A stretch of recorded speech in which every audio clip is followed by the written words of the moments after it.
Hello. Here we are again with Swami Rama and a call to humanity. Call to humanity.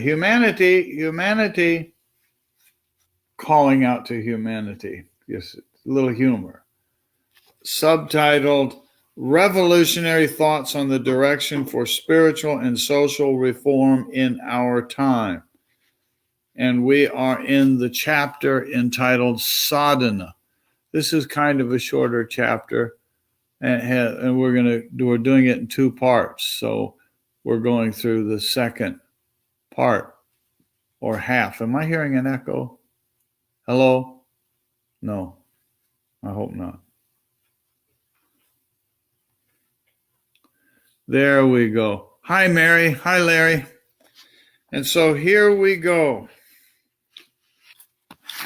As meditation, this is about sadhana or practices. As meditation matures, the mind becomes one-pointed and modifications are removed. Hi, Nellie. Such a tranquil mind begins working in accordance with the intellect. Hello, Rosalind. No contradiction remains between the functions of mind and intellect. No contradiction. Usually, the impurities of mind, such as doubt and conflict, pollute the intellect. But through meditation, these pollutants are removed from the mind field. Thus, intellect is not disturbed by the activities of the mind. Not disturbed. That's the key. It doesn't say stop them. It says the mind's not disturbed. And the meditator experiences an extraordinary peace within. Intellect is described in the scriptures as a mirror that is in the closest proximity to Atman, the pure consciousness. As long as the mirror of intellect is clean, it reflects the clearest and least distorted vision of Atman. If the intellect is colored with the thoughts and feelings of the lower mind, it presents a distorted picture of the Atman. Therefore, according to the Upanishads, one should remove all the impurities from the mind and make the mind free from all doubts and conflicts, so that the intellect can be as pure as crystal. That's pretty pure.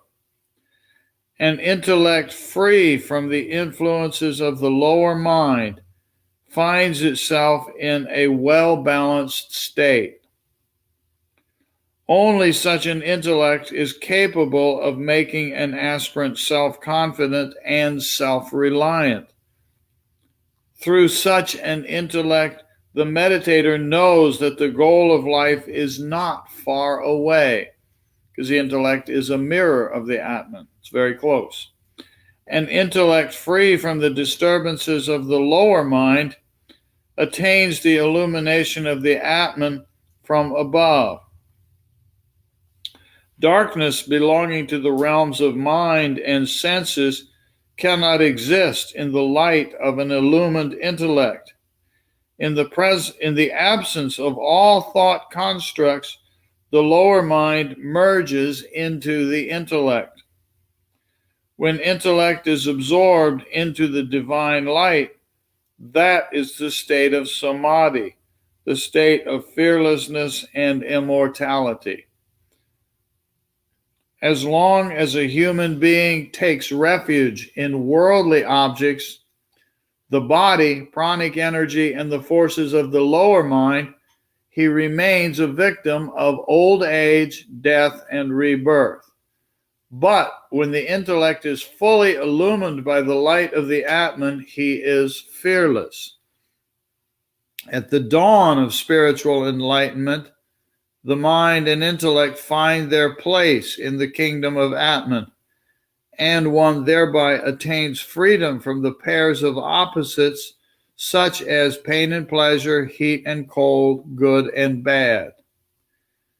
This is the highest state of freedom. One who dwells in the domain of the Atman does not belong to a particular family, society, or nation. I'm going to read that again. Let that sink in. One who dwells in the domain of the Atman does not belong to any particular family, society, or nation. Rather, he is part of all of humanity. He loves the welfare of all as much as he loves his own Atman. The joy derived from samadhi, spiritual absorption, is indescribable. And note here that he's using the word samadhi in the higher sense of that word, because the lower samadhis, the absorption on mental objects, is used as an instrument. When Patanjali in the 8th Rung talks about samadhi, that's lower samadhi, which he then explains you use that lower samadhi to explore the unconscious samskaras. The word samadhi here is being used in the higher sense, which is far beyond that level of the lower samadhi. There is no sense pleasure that can be compared to that of samadhi-born joy. One who has reached the state of samadhi shares his joy with all of humanity. He is like the sun that cannot be kept in darkness. Since wisdom and compassion are the essential outcomes of samadhi, he follows the path of selflessness in his thoughts, speech, and actions. Selfless service is a common characteristic of all great souls. It is also the way to purify one's heart and walk on the path of enlightenment.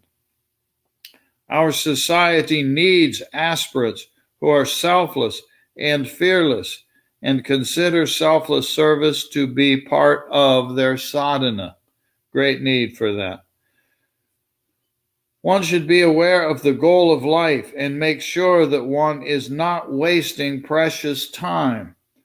Those who practice sincerely reach the goal. If someone is blessed with divine grace and commits himself to spiritual practices at an early age, one day, no doubt, he will accomplish his goal. For practice done in childhood becomes a foundation for one's whole life. A child has not yet assimilated much of the world in his mind. With very little effort, he can have control over his mind. However, those who did not have such an opportunity in their childhood should not feel discouraged. There is no required age for beginning spiritual practices. One can begin in childhood, youth, adulthood, or old age and still become accomplished.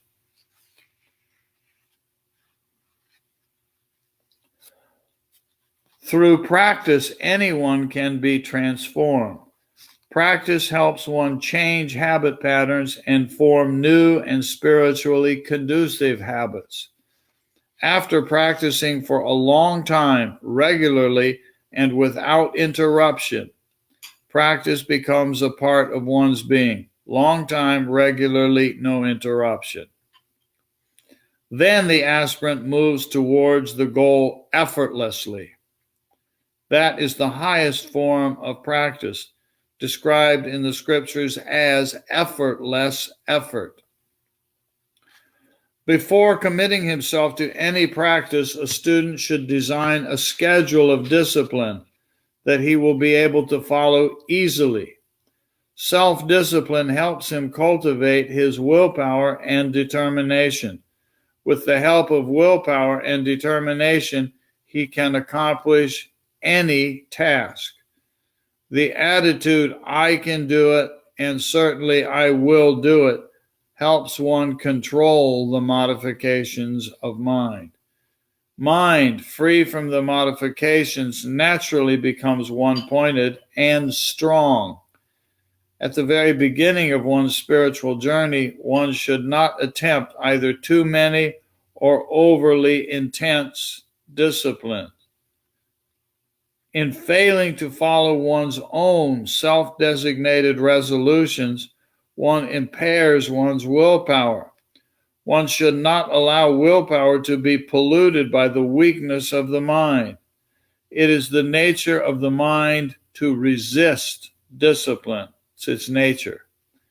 Sometimes students are scared by this tendency of mind and lose confidence in themselves. The moment they feel that they are not capable of accomplishing the desired goal, they become victims of hopelessness. Hopelessness affects willpower adversely, and as a result, resolutions are postponed.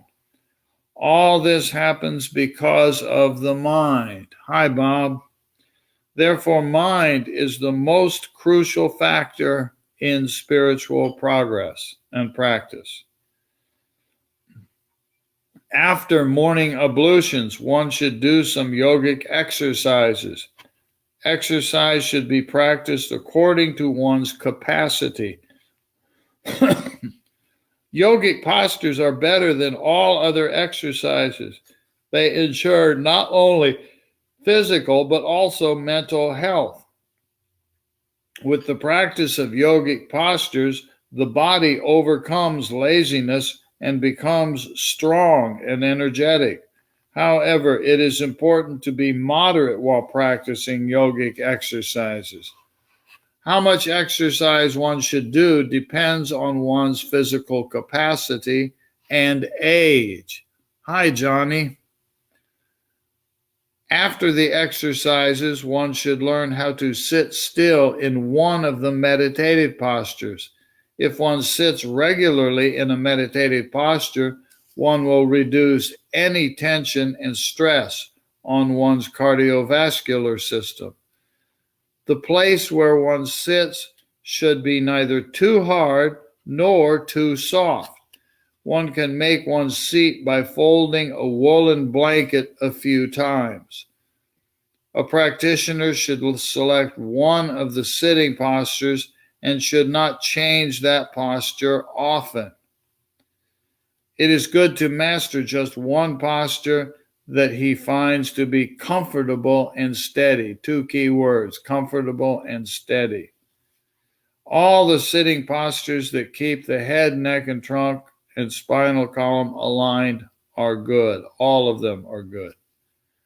After making his body comfortable and steady in one of the sitting postures, a student should pay attention to the next step of practice. In the very beginning of spiritual practice, one should not expect too much.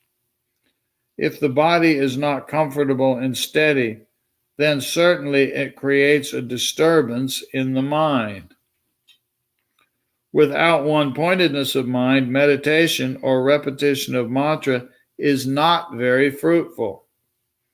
If the sitting posture is applied properly, the body becomes free from all aches, pains, and jerks.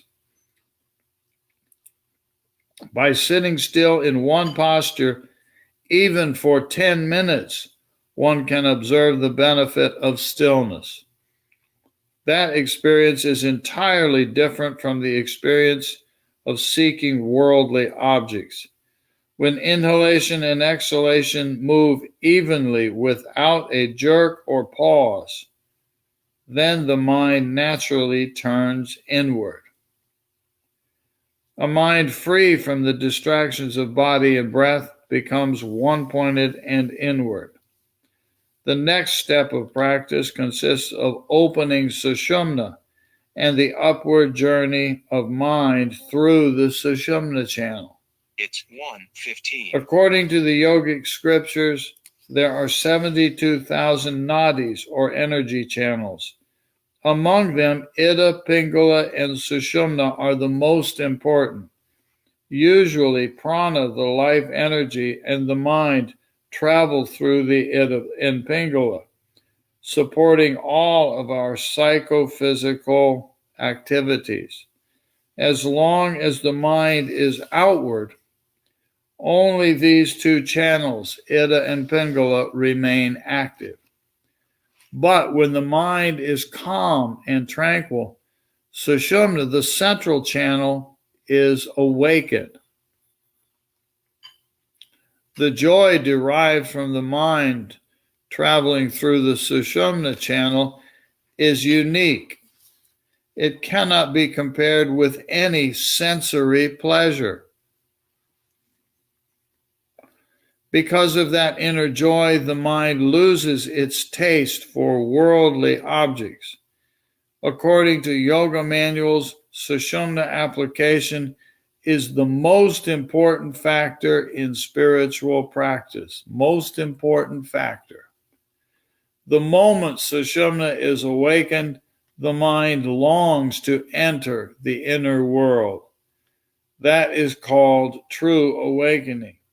When the flow of Ida and Pingala is directed towards sushumna and distractions are thereby removed, meditation flows by itself. Days of struggling are over, I add. Mind slips into a state of meditation and attains freedom from all the vasanas and samskaras.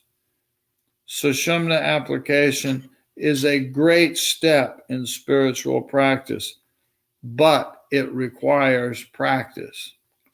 Oh, darn. Practice again, huh? After sushumna application, one progresses to the next stage of spiritual awareness. A great force resides within all human beings. The purpose of sadhana, spiritual practice, is to examine that force. Except for the realized sages, that force remains dormant in all human beings. In the scriptures, that force is known as the power of Atman, the power of God, or the divine force. Just a fraction of that awakened divine force is capable of changing the course of one's life. At the awakening of that divine force, one is blessed with intuitive revelation. Through their profound contemplation and meditation, the sages of the Upanishads awakened that force and attained the knowledge of the absolute reality.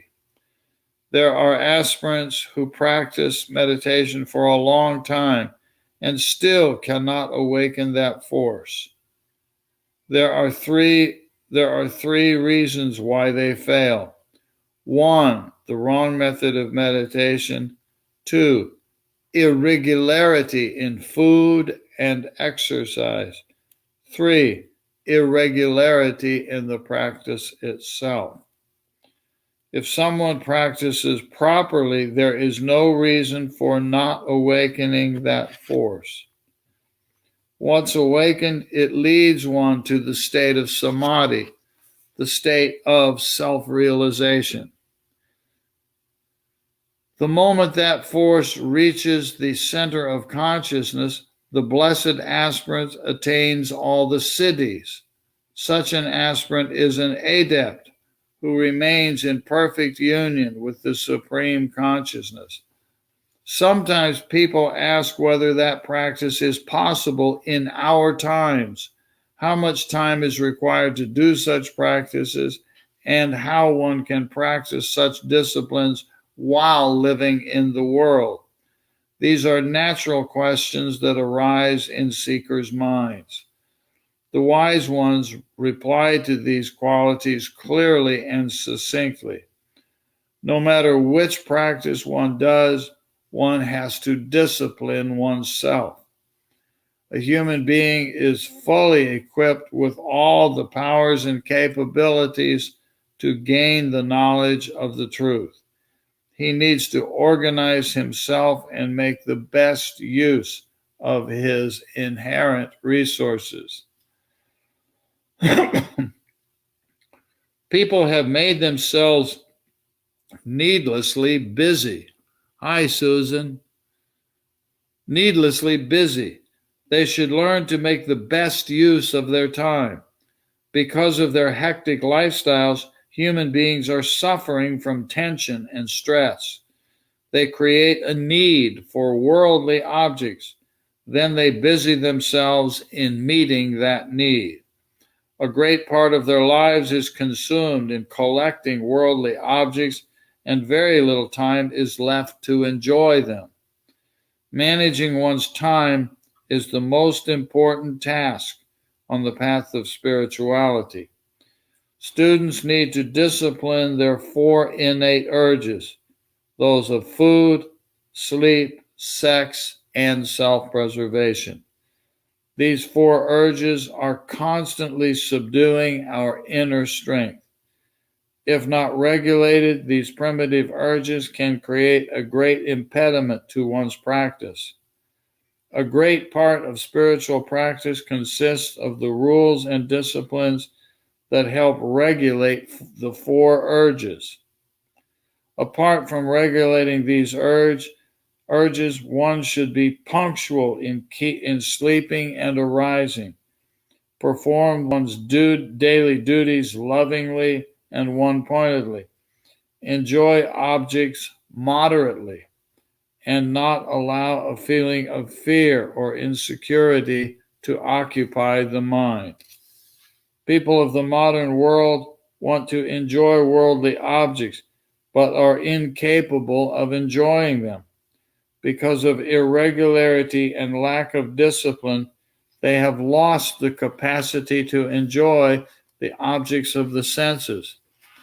They desire sensory pleasures, and so they work towards collecting the objects of the senses. But when they attain these objects, they fail to enjoy them. Before they have attained these objects, while they have them in hand, and after they have lost them, they experience nothing but pain. A human being desires pleasures, but receives pain. What a miserable life! Happiness does not reside in the objects of the senses, but rather in that eternal divine force that supports the mind and the senses. Mind and senses receive their powers from the divine force within. Through discipline and determination, one can awaken one's inner strength or willpower. Through one's willpower, one can discipline the primitive urges of food, sleep, sex, and self-preservation. Once these four urges are regulated, an aspirant does not have any resistance to practices. He enjoys a disciplined life, waking up on time, doing exercises, practicing pranayama, and meditating become a part of his being. He attains success in any task he undertakes. One does not need to disrupt his worldly life to practice spirituality. However, one must not waste time only in material pursuits. The key point is to manage one's time and energy so that one can have the worldly resources that are necessary for a comfortable life. At the same time, one should be able to devote oneself to spiritual pursuits. One should understand how fear invites catastrophes in life, how excessive sleep leads one to inertia and laziness, and how indulgence in sensory pleasures drains physical and mental energy. By running after sensory pleasures, desire grows, but the energy level goes down. One should learn to enjoy things at their proper time and place, but should enjoy.